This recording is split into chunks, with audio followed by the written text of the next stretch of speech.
Good evening, this is Notepad. My name is Ibrahim Sani. We're broadcasting live from the All Asia Broadcasting Centre in Bukit Jalil, Kuala Lumpur. We take a pause on the local political scene and move on to international affairs to Afghanistan. Protesters took to the streets to rally against Taliban rule for the third day on Friday, this time marching in Kabul, including near the presidential palace. At one demonstration in the city, about 200 people have gathered before the Taliban broke it up violently. The Taliban, according to Reuters, announced a curfew in the southeastern city of Khost after protests there. The authorities did not say how long it would be in effect. Reuters reported several people were killed in the eastern city of Asadabad when Taliban fighters fired on people waving the national flag at a rally there. As you can see, the situation on the ground in Afghanistan is mounting with the humanitarian crisis looming. We have joining us is the spokesperson of the International Committee of the Red Cross, ICRC, Florian Seriex, joining us live from Geneva, Switzerland, to discuss how things are shaping there. Florian, let's go through with some of the ideas that we have right now, which is on what are the main concerns that ICRC has when it comes to Afghanistan at the moment. Thank you, Guru, very much, and good evening. Well, we have all seen that a lot of fighting occurred in recent weeks in Afghanistan, followed by movement of population in some areas. We have received a lot of patients in the health facilities that we support. A lot of wounded by weapon have had to be treated in some of the facilities. So we've seen like a real increase in the number of wounded. Now we know that some infrastructures have been destroyed or damaged. So people will have like very basic needs also in some areas, especially like for people who have been displaced, but also like for the local population.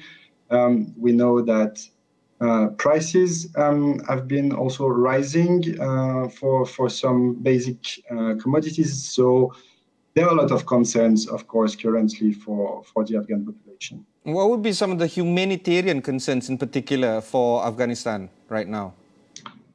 Well, as I mentioned, like for us, health is of course something extremely important.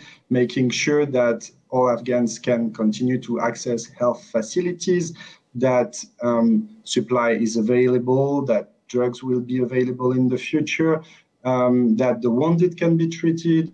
For us, it's also essential that all the people living with disability that we treat, we receive in our physiotherapy and rehabilitation centers can continue to come, can continue to receive the services that we usually provide.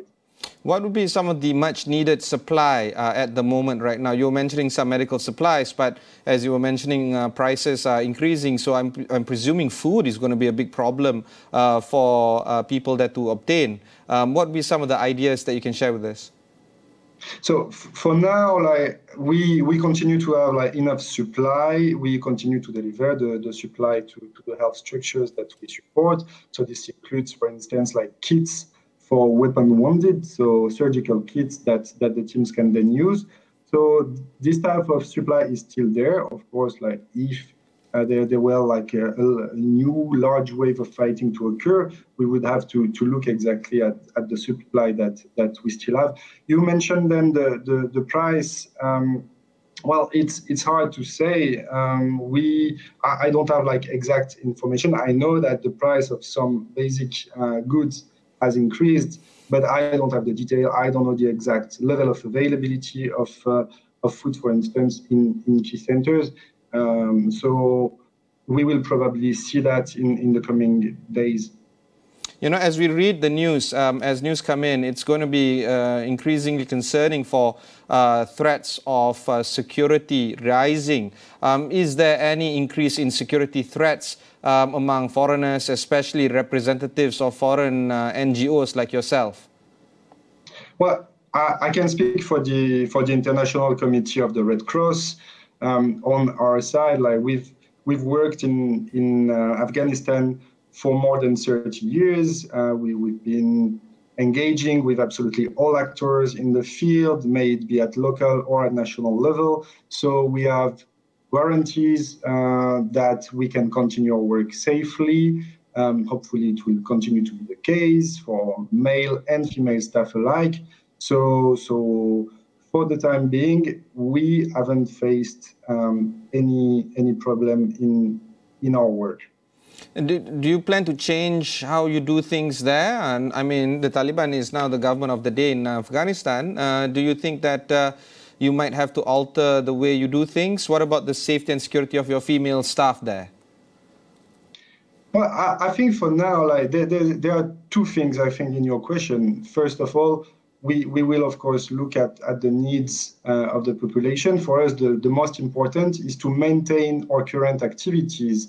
We have like 800 staff working in Afghanistan, mostly Afghans, male and female alike. We need to make sure that they can continue to do their work in safety, as I mentioned earlier.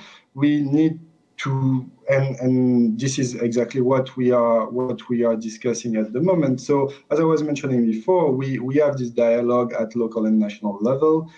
We are maintaining it to make sure that we have the same capacity as before in the country.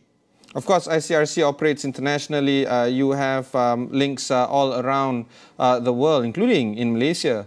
But specifically ICRC Afghanistan, are you pulling resources from nearby places, from Pakistan or India or nearby other areas? So, as you know, like we are a big organization. We try as much as possible to work with our local colleagues, because in most of the country, in all countries where we work, we have amazing people in country who are totally able to do the work. Then we have teams of internationals who continue to go on mission to support, to advise, or to do the work, of course. So we are maintaining exactly the same modus operandi for the time being. Do you think that the situation on the ground reflects what is being reported in the news, particularly the events that are unfolding and your people there on the ground? Does it match what we're reading, what we're seeing on TV versus what is actually happening on the ground? Well, I think what we have seen in recent days is that there were fightings at some point, and we also the consequences of this fighting. This is exactly what we told you when we released our first reports, telling that we were receiving a growing number of patients in the health facilities that we support. So in this regard, I think like what you are showing in the media and what we have seen in Afghanistan in recent days is exactly the same, and this continues to be the case. This is why you continue to report, and why we try as much as possible to maintain this link with you and tell you how we see the situation on the ground.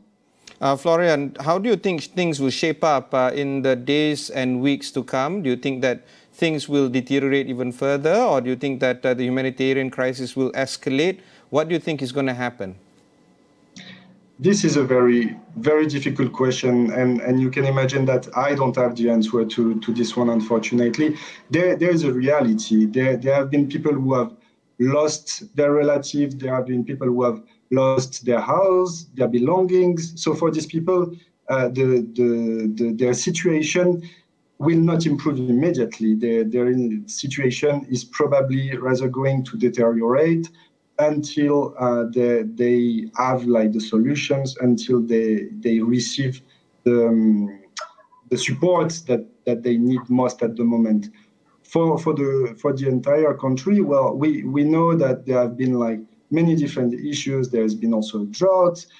We know that Afghanistan has faced like years also of conflict. So the situation there, the picture there is already quite gray. So we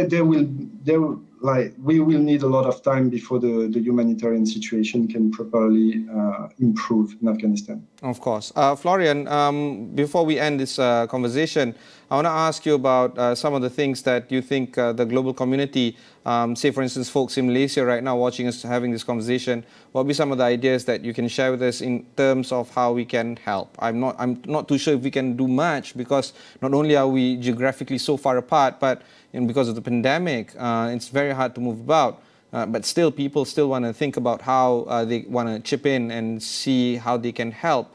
Are there any steps or measures that we can do to pull our resources together to make this a useful conversation for them? I think you have dozens of organizations working in Afghanistan and with Afghans who are doing really their best in this crisis, and that can probably be supported by a lot of us. I can just think of the Red Cross and Red Crescent movement, all my colleagues of the Afghan Red Crescent in country, my colleagues of the ICRC, my colleagues of other national societies, who are like all trying their best. I think like you can get in touch with your local Red Cross movement maybe to know more. There are probably like a lot of organizations that are like looking for funding or that are looking for different type of support.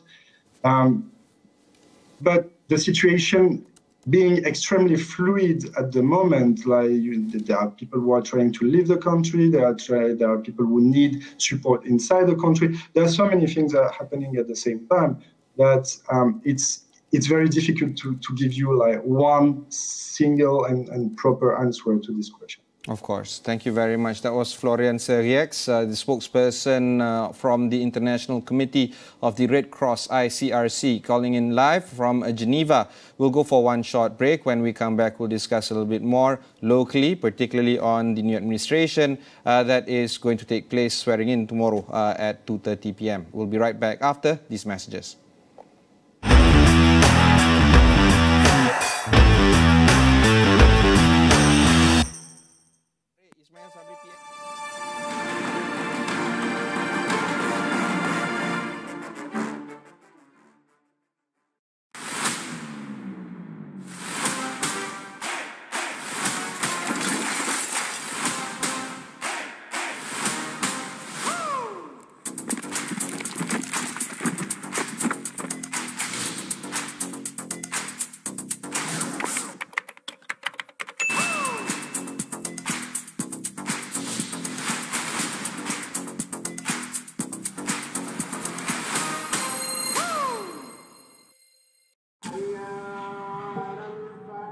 Amanah di tangan kita. Adat, budaya dan semangat menjadi kesinambungan perpaduan tanah air yang tercinta. Berteraskan adab yang terpahat di jiwa dan raga. Marilah bersama kita membina negara Malaysia. Semua yang terjadi adalah berita, tetapi tiada siapa yang boleh bawakan yang terkini dan tergempar seperti kami. Dilihat hanya memberi wang tanpa matlamat yang tepat. Dia tidak melakukan apa-apa kesalahan. Untuk mendapatkan jawapan yang bermakna, kita perlu soalan yang tepat. Amat sedih dengan apa yang berlaku ke atas. Tiada ruang untuk berita palsu. Negara kita telah merekodkan kes harian baru sebanyak. Welcome back. This is Notepad. I'm your host Ibrahim Sani, broadcasting live from the All Asia Broadcasting Centre in Bukit Jalil. Datuk Seri Ismail Sabri Yaakob has been picked as Malaysia's 9th Prime Minister. The appointment was made this evening after a special meeting between the King and the Malay rulers, who determined that Ismail Sabri has the majority support of 114 MPs. The swearing-in ceremony for Ismail Sabri is scheduled at 2:30 p.m. tomorrow. The appointment of the 61-year-old marks the return of an administration led by UMNO after the party lost power in the 14th general elections. Ismail Sabri was the former Deputy Prime Minister holding the defence portfolio under the Perikatan Nasional Administration led by Tan Sri Muhyiddin Yassin. So, is this a step of healing? Is this a step for reorganizing our efforts to administer the country back? There's a lot of things that needs to be unpacked. So because of that, over the next few days, we're going to be discussing with a lot of people in terms of how the country can pick ourselves up and move ahead. Tonight, we have Morna Aneta Reddy, the founder of Club Belajar Cemerlang, Selangor and Kuala Lumpur. Morna, thank you very much for taking the time to speak with us. Of course, we are still reeling from the after effects of the political turmoil. But a lot of people are saying what's going to be next when it comes to the ideas of people getting their lives back on track after COVID-19. Education is important. Employment is key. Very recently, we've seen how the caretaker Prime Minister, Tan Sri Muhyiddin Yassin, announced further relaxation of Phase 1 for areas under Phase 1. And this include dine-in. And of course, this has been contrasted by the Director General of Health saying that the relaxation of the rules is not necessarily meant on the basis of health, but on economy. So he understands that this is being done not necessarily because it's safe, but because people need to get back, earning, I suppose. So it is a very tough place to be in when we are, struggling with two types of battles, both intertwined but very different from each other. My children, for one, are not looking forward to schools being reopened either in September or October. But lo and behold, that is the decision that the caretaker government has taken. So let's do a quick recap into what you think the education system is going to go through in the days and weeks to come under the new administration. Morna. Good evening, Ibrahim. Our country has been going through this political crisis for a very long time. You see, this is the first time ever since independence we've been facing with a constitutional crisis. And it is also the first time ever in one term we've already got 3 prime ministers, right? And I am not being very hopeful here because the majority, the most talked about majority here is 114 and 105. It could collapse any time, and if, let's say, somebody is not happy with something, and because we do not know what kind of terms and conditions that they have agreed between the members of parliament. But what needs to be focused here at the moment is the entire world is going through an unprecedented time with a COVID-19 pandemic. And what need to be the primary focus here is lives and livelihoods. Other than that, I personally feel that the government have overseen, or rather sidelined other matters when it comes to education and also employment matters, because we know that the people of this country has been suffering and struggling to open back their small, especially when it comes to SME businesses. They're struggling to reopen, and some businesses closed down forever. So what are the plans that the government has actually drawn for these people? We want to know. And handouts alone, it's not going to help the economy. And handouts alone, it's not going to be sustainable in rebuilding the country. So what is their plan? And for now, what we need at the moment is all the MPs to, focus, whether you are opposition or your government, come together, stay focused, and make sure that we get on the right track. That is the most important thing. And we are looking at some signals coming in from the new administration. We know that the swearing in will take place afternoon tomorrow for Datuk Seri Ismail Sabri to be sworn in as the 9th Prime Minister. However, as per normal, and you're right, we've had 3 government changes for the past 3 years or 4 years. We know that the creation of the cabinet might take some time. And in this period, during this very critical period, there's a lot of politicking, there's a lot of bargaining, there's a lot of concession that are currently happening, and people are dying. 200 people will die every day for the next few days. This is because over 200 people have died every day for the past 10 days or 20 days. Do you think that the government really needs to be formed as quick as possible in order for us to solve these key issues, let alone education, but all the other stuff like healthcare, for instance? What would be some of the key urgency that you feel that the government must focus on? Of course, health is the primary factor here. Like you just said, your children are very, they're not even going to go back to school in September or October when the school reopens, isn't it? See, we have conducted a research with our students, and 75% of our students are not ready to go back to school because they are so afraid. So in order for us to eradicate this fear, and also in order for us to get the country intact, even if you want to reopen the economy, what is the first thing need to be done? The herd immunity, and also make sure that our healthcare system is intact. And this should be the primary focus of the government of the day. I know it is just today that the king has announced that, Dato' Sri Ismail Sabri will take over as the Prime Minister, but I hope that his primary focus would be healthcare. This is the most important thing, and we know how people are struggling. Until and unless you feel it in your home, or until and unless I feel it in my home, that somebody that dear to us has passed away or something like that, we will not feel the pain, right? When these things happen to us, that is when we're going to feel that panicky, and we're going to react very differently, right? Yep. Let's use some prognostication in terms of how the timeline will shape up.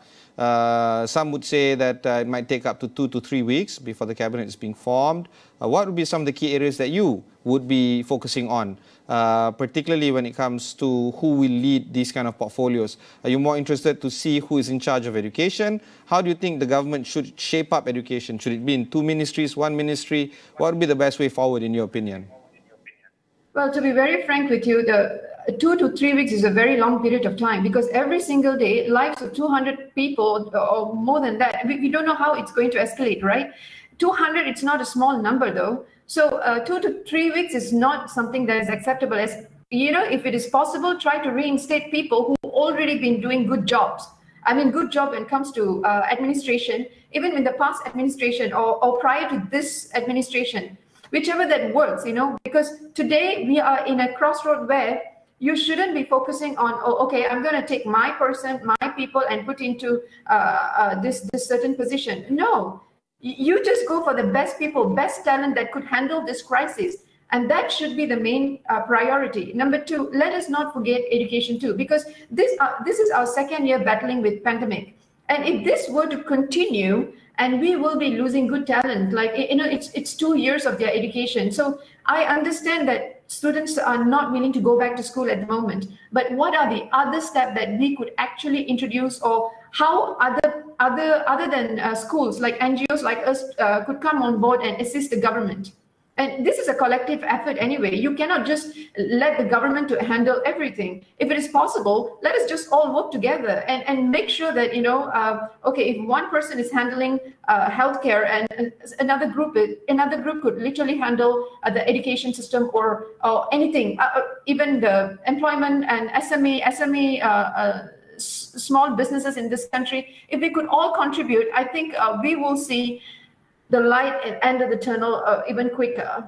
All right. Of course, one key thing is on the economy. You did say that businesses are right now struggling. In fact, the SME Association back in June estimated about 400,000 businesses, particularly micro and small businesses, will shutter for good out of 1.2 million businesses. 400,000 businesses going away for good is actually not that far-fetched. Just around my area, businesses have shuttered for good. When I speak to the proprietors, as I meet across them in my neighborhood, I was asking, is there a way for you to come back? They say, no, there's no possibility, because there is their debts are mounting, the inability for them to get more funding to get the businesses up and running is no longer made available to them, and therefore it is becoming clear that continuing businesses is becoming untenable. So that is the effect of a 17 months MCO off and on, going on for so long. And what's worse is that in the days and weeks to come, there's not much clarity in terms of how to make it work as well. So yeah, what do you think about the employment issue as well as the business issue, particularly small and micro businesses? Do you feel that there is a way out for them? Ibrahim, I must tell you this, yeah. What was relevant before, there are certain businesses which were very relevant before MCO, or rather before COVID, before this pandemic. But now, if you look at it, it is no longer really needed at the moment. I give you an example, yeah. Pedicure, manicure. or trading for that matter. You see, it's a beauty business. I know a lot of people will say, it's women and that and this. But you know what? Business is a business. It's a micro business. And if you see nowadays, women are trying to be groomed at home. Like they are learning a lot of things. And YouTube has played a major role in teaching people how to do things. And I realized that just the other day when I was talking to my colleagues, and most of them have preferred like, okay, we're going to do this and we could save this much of money and then I could take this money and do something else. So my question is, when the MCO is lifted, when the business could reopen, when these kind of businesses reopen, will the clientele be the same? Did the government do the studies on that? And what was relevant back then, is it still going to be relevant now? Everything has been digitalized. So how are we going to move from here heading towards the future? All this question has been coming up, but there is no answers being given. So I really hope that the government would come out with something that is concrete when it comes to SME and micro businesses. We need to know, and the sustainability too, like what you just mentioned. It is not easy, yeah? When you're out of business for a very long time, and these are all physical businesses, right? So if you're out of business for a very long time and you're coming back into reopening your businesses, how are you going to handle your monetary standing, or rather your financial situation? This is a major question. It is just not about like, okay, we reopen and everybody come back into business. No, it's not going to work that way. We need more thinkers. We need more people to come together to make things in order. As in, it is just not, to me, I'll be very open about this. It is just not government's responsibility. I think everybody should play their part. But of course, government should come up with concrete plan so that the public is not being directed on a wrong direction. And number two is, I personally believe any present-day government should have an effective communication mechanism, right? Because when they announce something, or when they talk about SOPs, and today one thing and tomorrow another thing, it is very, very confusing. And it's also very, very depressing when you flip-flop on your SOPs. So I hope that the communication also will be very much intact, so that they could guide the nation towards out of this pandemic. That's how I'll put it. All right, final word, Morna, before we end this conversation. What would be some of the key things you want as a Rakyat, as a Malaysian, moving forward when it comes to the new administration and Ismail Sabri? Well, first of all, I want stability. Enough of people going to parliament and then fight, and then somebody is trying to, I'll just put it in a layman's term, yeah? Tumbang, saya tumbangkan dia tumbangkan saya got majority, dia got majority, I've got numbers, you've got numbers. Enough of that already, please. Listen to the Rakyat. People are dying every single day, and there are so many other aspects need to be taken into consideration. This is not a game anymore. When are we going to wake up and smell the coffee? Wake up and smell the coffee, yeah? Because we really need to wake up. Yeah, thank you very much. And yeah, that is a very heartfelt plea, and I'm sure that sentiment is being felt by millions across the country. Thank you, Morna Aneta Reddy, the founder of Club Pelajar Cemerlang, Selangor and Kuala Lumpur. Moving on to other stories, Parti Solidarity Tanah Airku President Datuk Jeffrey Kittingan said it would be appropriate to have a Deputy Prime Minister from East Malaysia. The Keningau MP said a Sarawakian has a good chance of holding the number 2 post, as the state had contributed a significant number of votes to add to the stability of the premiership. When asked if there was anyone in particular being considered, Kittingan said it did not matter to him. He said the new cabinet should take into consideration Sabah and Sarawak issues, as well as federal relations and their rights as enshrined in the 1963 Malaysian Agreement. STAR is one of the component parties under Perikatan Nasional. Malaysia sees another record high in COVID cases today. Over 23,000 new infections were reported in the last 24 hours, bringing the total number of cases to more than 1.5 million since the pandemic began. Selangor remains the state with the highest number of daily cases today, with nearly 7,000 infections. 38 new clusters were detected, with 22 involving workplaces. The country also recorded 233 fatalities related to COVID-19 in the last 24 hours. Malaysia received the first batch of CanSino COVID-19 vaccine today. The single-dose vaccine will further intensify the country's vaccination drive, especially in rural and low-access areas. A total of 200,000 doses of CanSino vaccines developed by CanSino Biologics Incorporated from China arrived at Kuala Lumpur International Airport this morning. The COVID-19 Immunization Task Force in a statement said the finished product doses are part of the 3.5 million ordered from CanSino for delivery in stages. The CanSino jab was granted conditional approval for emergency use in Malaysia by the Drug Control Authority on June 15th. All right, we'll go for one short break. When we come back, we'll discuss more on the political issues that are surrounding the country with Howard Lee, the DAP Socialist Youth Head. We'll be right back after these messages.